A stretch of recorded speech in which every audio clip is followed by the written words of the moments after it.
바벨론으로 포로로 잡혀가서 지낸 70여 년의 세월은 칠흑 같은 어려움 바로 그 자체입니다.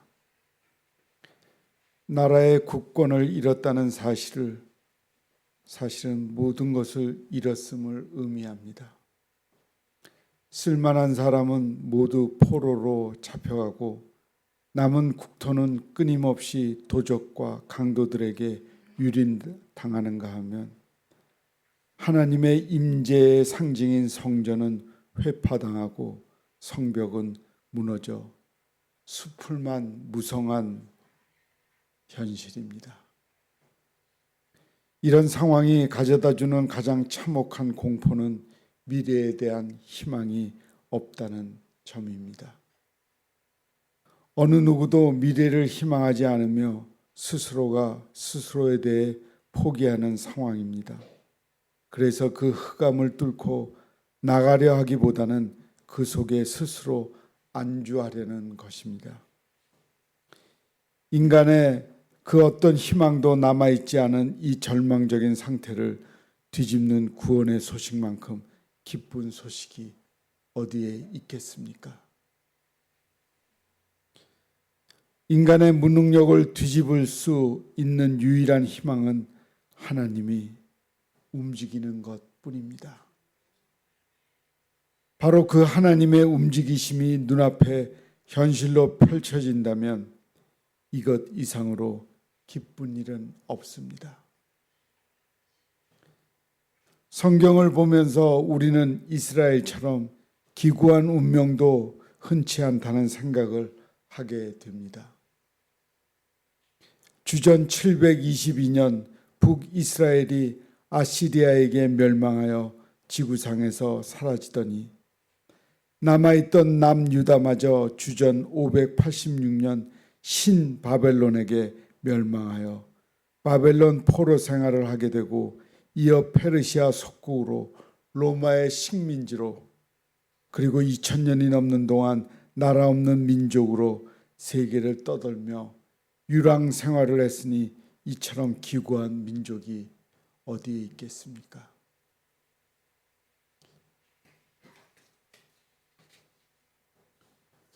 공산 월맹의 폐해, 독일로 망명한 학생이 눈물을 흘리며 했던 말이 기억납니다.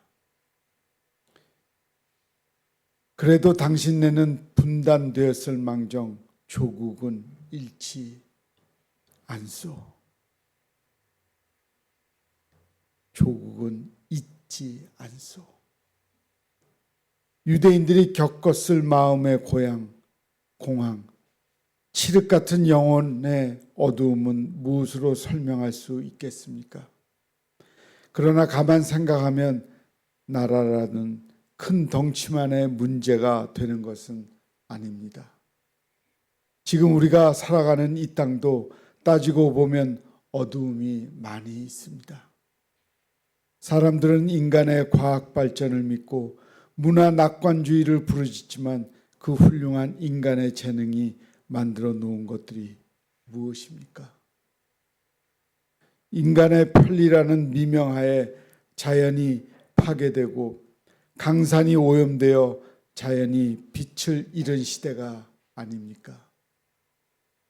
연봉제로 대변되는 능력 위주의 사회가 되다 보니 하나님께 받은 인권은 간대없고 능력으로 사람을 기르고 차별하는 삭막한 사회가 됐습니다. 더욱이 우리가 사는 이 땅은 지역적인 갈등, 사상적인 대립, 빈부의 격차로 내부적으로도 캄캄한 동굴일 뿐 아니라 호전적인 북한과의 대립, 그리고 세계 열강과 경제적인 차이가 얼마나 있는가를 살펴봅니다. 그렇게 본다면 정도 차이는 있을지언정 이스라엘이나 오늘 우리나 별 차이가 없을 것 같습니다. 사과나무를 심으면 사과를 결실하는 것이 진리이듯 만사의 원인이 없는 결과는 없습니다. 이스라엘이 흑암의 절망을 겪은 것은 어느 날 갑자기 하늘에서 뚝 떨어진 형벌이 아니라 신앙의 이탈, 윤리 도덕적인 타락과 부패, 무능력한 지도자들의 리더십이 쌓아올린 결과입니다. 다만 그 정도가 인간의 힘으로 돌이킬 수 없는 심각한 수준에 이르렀다는데 그 심각성이 있습니다. 우리라고 다를 바는 없습니다. 사상적으로 분열된 모습은 이 땅에 일어난 민족의 상쟁의 비극을 망각한 결과이고, 흥청대는 소비는 타인을 돌보지 않은 극도의 이기적인 산물입니다. 과정을 생략한 결과 지상주의는 정의와 공의를 소홀히 여기는 한탕주의적 심리이고, 돈을 최고로 가치로 여기는 풍조의 멸망의 바로미터인 배금주의에 가까이 다가섬을 의미합니다. 방 안에 전기가 나간다면 거기에는 반드시 원인이 있습니다. 과거 이스라엘이 보였던 그 절망의 빛을 오늘 이 땅에서 다시 보아야 한다면 그것처럼 역사의 아이러니가 어디에 있겠습니까? 미래는 앞으로 오는 것이 아니라 사실은 과거로부터 오는 것입니다. 인간이 할 수 없는 일이라면 나머지 가능성은 하나님밖에 없습니다. 인간이 씨를 뿌려놓고 그것이 열매를 따먹는 것은 지극히 당연하며 설사 그것이 암흑이라 해도 자업자득이기에 어디 하소연할 데도 없습니다. 이 말은 하나님이 이 일에 책임지실 이유가 하등에 없다는 말입니다. 그러나 하나님은 우리와 상관없는 제3자가 아닙니다. 그분은 우리의 아버지입니다. 그러기에 우리가 그분을 아버지라 부르는 한, 그분에게 잘못을 고하고 도움을 구하는 한, 그분이 이 일에서 피해 나갈 길은 없습니다.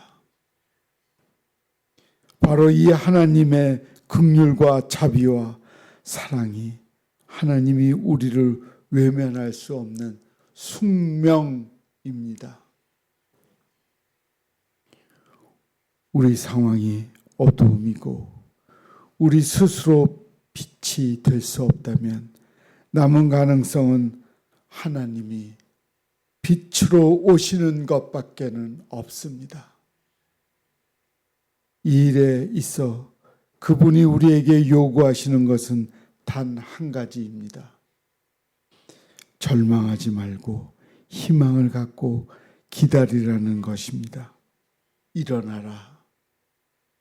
빛을 발하라는 이야기가 우리가 무엇을 하라는 이야기가 아닙니다. 빛으로 오시는 하나님을 기대하고 활짝 웃어라. 기대하고 소망하고 부푼 가슴으로 빛으로 오시는 하나님, 공의로 이 땅을 밝히시는 하나님을 기대하라는 의미입니다. 그리고 모든 사람들에게 이 희망의 대열로 들어오도록 안내하는 것입니다. 하나님 앞에 모두 모여 하나님의 위대하신 일을 기다리는 일 이상으로 이 민족이 대망할 희망은 없습니다.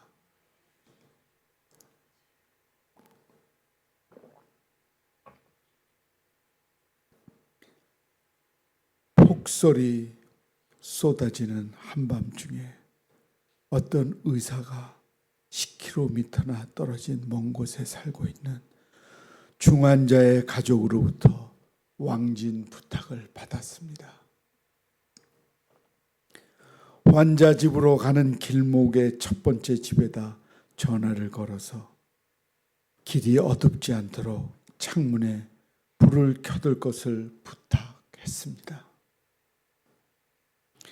그리고 이웃집에 서로 연락하여 역시 길목마다 창문에 등불을 켜둘 것을 부탁했습니다. 이렇게 하여 의사의 집으로부터 환자의 집에 이르는 길목의 모든 집 창문에 등불을 켜지게 되었습니다. 의사는 그 등불을 의지해 쏟아지는 폭설과 어둠을 뚫고 환자의 집까지 무사히 도착할 수 있었습니다. 바로 이것이 세상을 살아가는 그리스도인의 모습이며 역할이어야 하지 않겠습니까? 그래야 참된 성도이며 진실한 그리스도인의 모습이 아닐까요? 하나님은 그런 성도의 모습을 기다리고 있습니다.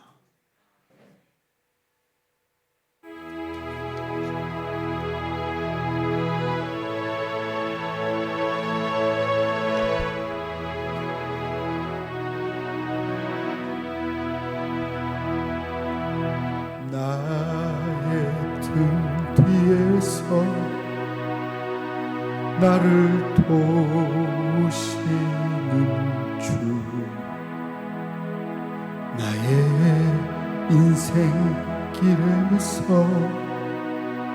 지치고 고나여 매일처럼 주저앉고 싶을 때 나를 밀어주시네. 일어나 걸어라, 내가 새 힘을 주리니.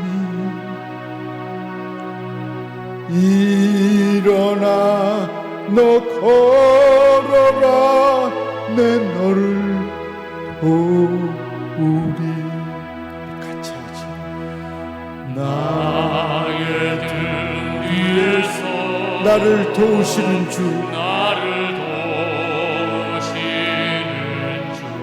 평안히 길을 갈 때 보이지 않아도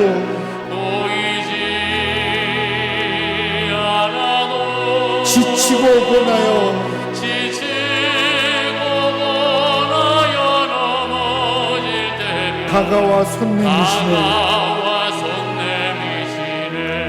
일어나 걸어라,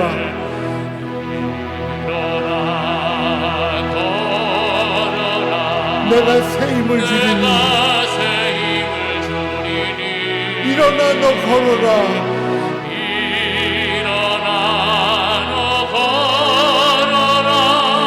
내 너를 도우리. 나의 등 뒤에서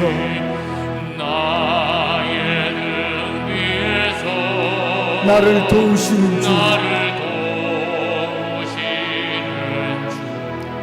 때때로 뒤돌아보며 여전히 계신 주,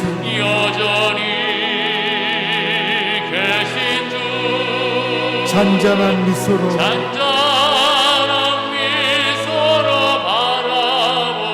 나를 제촉하시네. 자기 이름을 부르십시오. 수철아 일어나라, 내가 새 힘을 주리니. 수철아 수철아 너 걸어라, 내 너를 도우리. 나의 등 뒤에서 나를 도우시는 주, 때때로 뒤돌아보면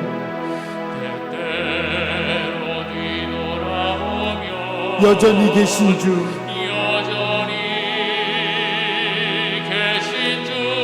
잔잔한 미소로 바라보시며 나를 재촉하시네. 일어나